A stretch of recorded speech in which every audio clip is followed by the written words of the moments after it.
Hello, Michael. This is Michael. Welcome to Canada, and I've got my Timmies. So, cheers. Gotta come down to my neck of the woods. So, okay. Where do I start?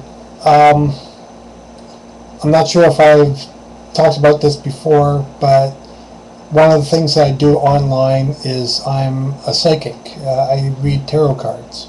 And I've been doing a lot of tarot card readings lately. And when you're doing readings for other people, you're seeing kind of a little bit further down the road, a little bit ahead in the future for a whole bunch of people. And you kind of get a sense of where everything's going. Now, I'm grateful for the spot-on information that you're giving us and some of your guesses.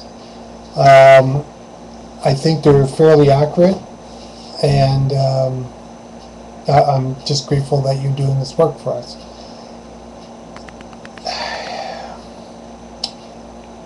I've been seeing September, October as a bad time this year, but kind of more importantly, it's going to be rough, but a year from that time period, in 2010, September, October is going to be really rough.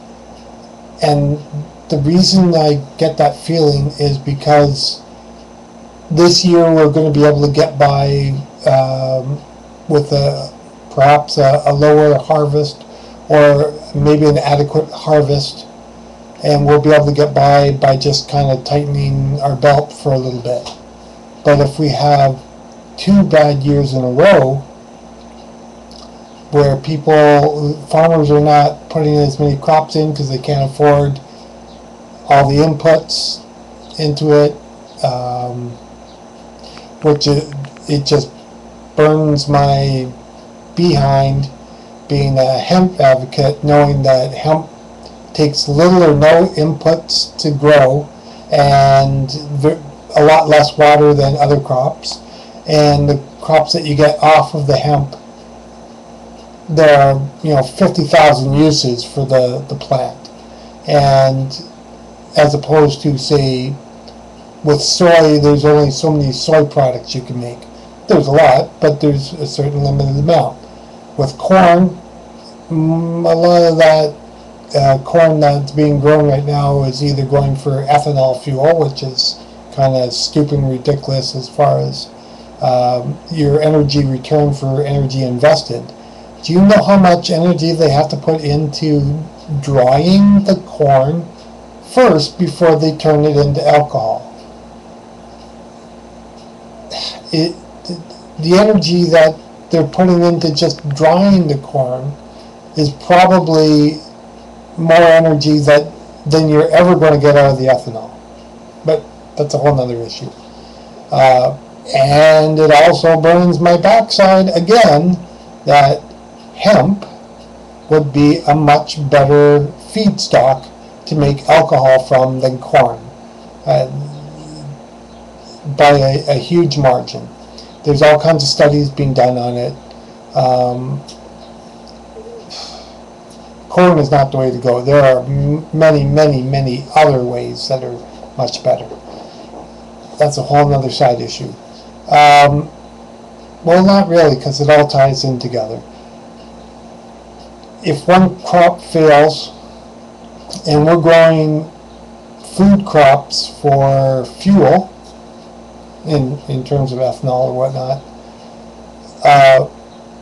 we've already driven up the cost of corn around the world, which has also boosted up the cost of rice.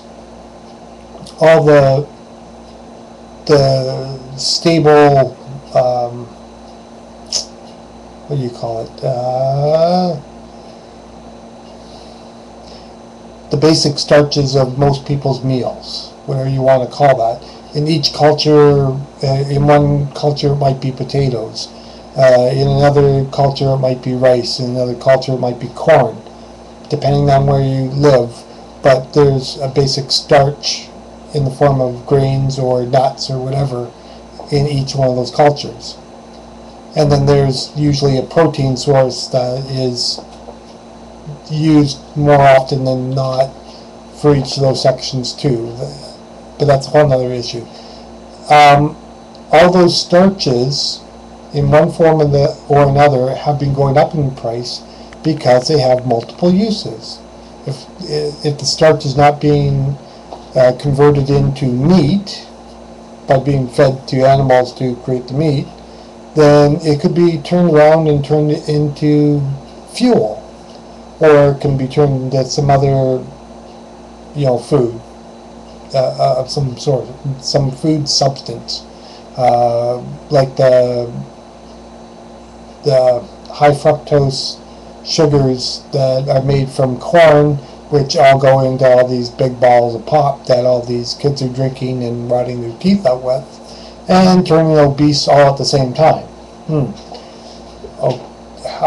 I'm on a rant today. I'm sorry. But a lot of these things rankle me, and I get angry when I know that we have some really good, solid solutions that the people in government will not even listen to and jokingly dismiss. So, again, welcome to Canada. Timmy's for you. My big cup. Come down my neck of the woods, just past London. You're not that far away. I'll take you out for Timmy's, or actually we have some really good local coffee shops that, dare I say it, makes better coffee than Tim's. And we just had a new roastery open up, and it's all fair trade coffee and all that good stuff. So come on down, I'll treat you to coffee at least, and swap a couple good stories. Anyway, enough of that. Have a good day, Mike. I hope you do well here. I hope you enjoy your stay in Canada, and may you prosper. Live long and prosper. There we go.